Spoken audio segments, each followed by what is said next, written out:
monde, c'est Aurélie, j'espère que vous allez bien. Alors aujourd'hui je vous fais un petit haul MAC. Donc petit oui parce que j'ai pas beaucoup de faits d'achat. Mais par contre j'ai fait ces achats sur 3 mois, donc les 3 derniers mois. Et je me suis dit que ça pourrait être sympa de faire une vidéo là-dessus. Donc je fais un petit clin d'œil à Janice Beauty qui a fait sa vidéo haul MAC il n'y a pas très longtemps. Donc elle m'a carrément donné envie de faire un haul MAC parce que j'ai carrément adoré sa vidéo. Je vous invite à aller voir sa chaîne si vous ne la connaissez pas, mais je pense que vous la connaissez tous. Impossible de la manquer. Donc Janice, si tu passes par ici, gros bisous. Et on y va. Je fais une petite parenthèse sur mes nouveaux éclairages. Donc je suis super contente. Vous avez dû voir que le décor a changé. Je peux enfin filmer sans être devant ma fenêtre. Donc c'est génial. Il est 21h30. Vous voyez, je suis en pleine lumière. Donc je suis trop contente quoi. Bien sûr, je vous mettrai toutes les infos dans la barre d'infos. Donc n'oubliez pas d'aller y jeter un coup d'œil. Et je commence sans plus attendre mon petit haul MAC. Je vais commencer par vous présenter donc comment ça s'appelle, MAC Prep and Prime Natural Radiance, donc base lumière. Donc j'étais à la recherche d'une base pour appliquer, vous savez, juste après ma crème hydratante et juste avant mon fond de teint. Donc je me suis rendue chez MAC. Au début je comptais acheter la Prep and Prime visage, la simple en fait. Mais une fois que je l'ai swatché sur ma main, j'ai vu qu'il y avait pas mal de paillettes, donc ça faisait un aspect très très brillant. Et je ne voulais pas en fait d'aspect brillant, je cherchais quelque chose d'assez transparent, incolore. Donc la vendeuse m'a conseillé cette base là. Oups. Voilà, donc il y a deux teintes, il y a la teinte rosée et la teinte jaune. Donc la teinte jaune est conçue spécialement pour les peaux noires. Donc elle m'a dit prenez celle-ci parce que c'est fait pour peau noire. Donc ça m'a encore plus plu. Parce que c'est rare qu'on ait des produits de ce type là pour peau noire. Donc j'ai pris celle-ci. Donc il y a des micro paillettes mais qui ne se voient pratiquement pas. Donc pour moi c'est super. Donc elle est très agréable à appliquer. À la base c'est une base matifiante. Voilà, qui va vous servir à faire tenir bien votre fond de teint. Donc quand vous l'appliquez, c'est très agréable, c'est frais et vous sentez, dès que vous l'appliquez, vous sentez que ça commence à matifier parce que votre doigt ne glisse moins, enfin ça glisse moins qu'au tout début quand vous l'appliquez. Donc ça sert à bien faire tenir votre fond de teint et en effet, j'ai remarqué que mon fond de teint tient beaucoup mieux depuis que j'applique cette base. Donc elle se présente comme ceci. Donc vous avez une pompe pour faire sortir le produit. Le packaging est assez simple, noir, sobre, comme presque tous les produits MAC, j'ai envie de dire. Voilà, donc vous avez des petites paillettes aussi sur le flacon. Alors ensuite je vais continuer avec mes fonds de teint. Donc je vous explique. Je vous avais dit que j'avais changé de fond de teint, que j'étais retournée avec le fond de teint Iman, donc le fond de teint crème poudre Iman qui me va très très bien. Mais j'ai eu envie de tester un MAC qui soit d'une autre texture que le Studio Fix Fluide Liquide. J'avais envie d'essayer une autre texture des MAC en fait. Donc je me suis dit je vais essayer le Studio Tech qui est comme ceci. Donc c'est un fond de teint crème poudre aussi. Donc pardon pour la lumière, pour la glace je veux dire. Donc j'ai commencé par prendre le NC50 qui est ma couleur en Studio Fix Fluide. Mais en MAC Studio Tech il est légèrement trop foncé. Donc au final j'ai repris un autre Studio Tech, donc NC45, qui est un peu mieux niveau couleur mais qui reste quand même légèrement trop clair à mon goût.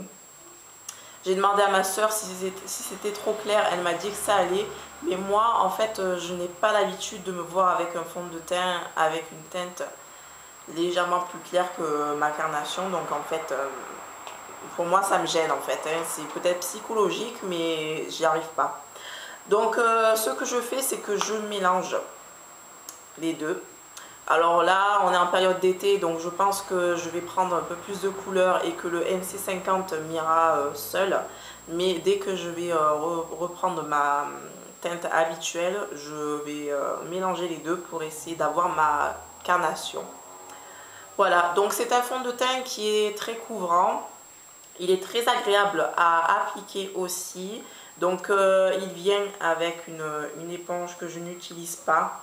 Donc moi je l'applique au pinceau. C'est très agréable à appliquer. Il s'étale très très bien. Je trouve qu'il s'étale même mieux que le Iman parce que la texture est beaucoup plus crémeuse que celui d'Iman.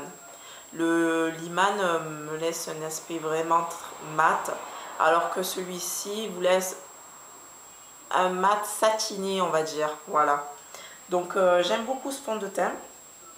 Dommage que j'ai dû en acheter deux. Donc celui-ci c'est le NC50 et celui-ci c'est le NC45. Donc vous pouvez voir la différence de couleur. J'aurais aimé que MAC fasse une teinte qui soit intermédiaire entre les deux en fait, du style un NC47 ou un NC48, ça aurait été pas mal parce qu'on passe du NC45 au NC50 et je trouve qu'il y a vraiment beaucoup de différence entre les deux couleurs. Donc voilà. Je continue mes achats pour le teint, donc j'ai deux poudres. Donc j'ai enfin pris... Je dis enfin parce que ça fait longtemps que cette poudre me fait de l'œil, mais que je l'achetais jamais parce que bon, je sais pas pourquoi en fait. Je voyais beaucoup de revues positives dessus, mais je ne me suis jamais lancée. Donc là, je me suis enfin lancée. C'est la Mineralize Skin Finish. Donc elle est vraiment trop bien. Je suis trop contente de l'avoir prise finalement. Donc j'ai pris la teinte Dark. Donc elle peut paraître plus claire quand vous voyez sûrement, je pense que vous devez le voir. Elle peut paraître plus claire mais elle est tellement fine que elle ne va pas beaucoup colorer. Elle va surtout apporter de l'éclat. Elle va laisser un aspect satiné. Elle a un petit peu de paillettes mais vraiment ça reste toujours naturel. Elle est super fine, elle massifie super bien et l'effet qu'elle donne à la peau, j'adore. Je pense, en fait j'en suis sûre, c'est vraiment ma poudre chouchoute pour le restant. En fait, je ne compte pas changer de poudre. Bien sûr, j'aurai toujours envie d'essayer, ça c'est sûr. Mais franchement, ça c'est vraiment une poudre qui va rester dans ma routine teint en priorité. Donc j'ai pris la teinte Dark, voilà. En magasin j'ai essayé sur ma main, j'ai swatché la teinte Deep, Dark, ça aurait pu aller, mais j'ai trouvé qu'elle était un peu trop rouge, donc j'ai préféré rester sur la teinte Dark. Au niveau du packaging, donc il s'agit du nouveau packaging. Donc pour les filles qui utilisent l'ancienne version, vous pouvez voir la nouvelle version. Donc, le boîtier est noir. Les anciens packaging étaient comme ceci et maintenant les skin finish sont comme ça. Donc vous avez toute la bordure qui est aimantée, ce qui permet de fermer en toute sécurité et d'ouvrir facilement. Voilà. Vous avez aussi un miroir. Et pour finir avec la poudre, donc j'ai acheté donc une extra dimension highlighter. Donc c'est aussi une skin finish. Je vous mettrai tout le nom des produits en barre d'infos, ne vous inquiétez pas. Donc j'ai pris celle-ci, donc c'est la teinte Superbe. Voilà, j'avais dit sur Instagram que j'hésitais entre deux poudres, donc entre la Soft and Gentle et la Superbe. Et finalement j'ai pris la Superbe et je ne regrette pas du tout. Alors déjà le design est vraiment sublime. Quand ces poudres sont sorties, elles étaient en édition limitée, je les avais pas prises et quand j'ai vu qu'il n'y en avait plus, j'étais dégoûtée.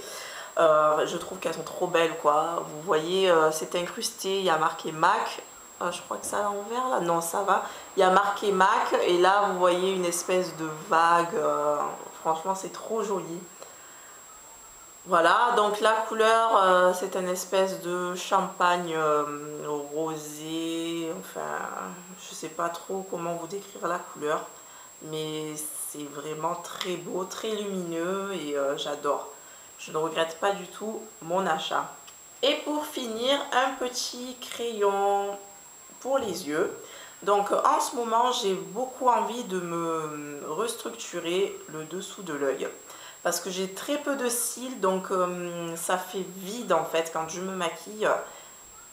J'ai envie de me mettre quelque chose pour redéfinir mon œil en bas. Et j'en avais un peu marre des crayons noirs, enfin du noir, j'en avais marre en muqueuse. Donc je me suis dit je vais me prendre un marron. Alors au début je commençais à me mettre du fard, un fard Kiko marron, j'ai adoré l'effet. Mais le fard en fait a tendance à couler parce que j'ai le coin de l'œil qui est souvent humide, donc en milieu de journée ça coule, ça ne fait pas très joli. Donc je me suis dit j'ai envie de trouver un crayon de bonne qualité qui ne va pas couler. Donc je me suis dit je vais prendre un crayon MAC et si possible un waterproof.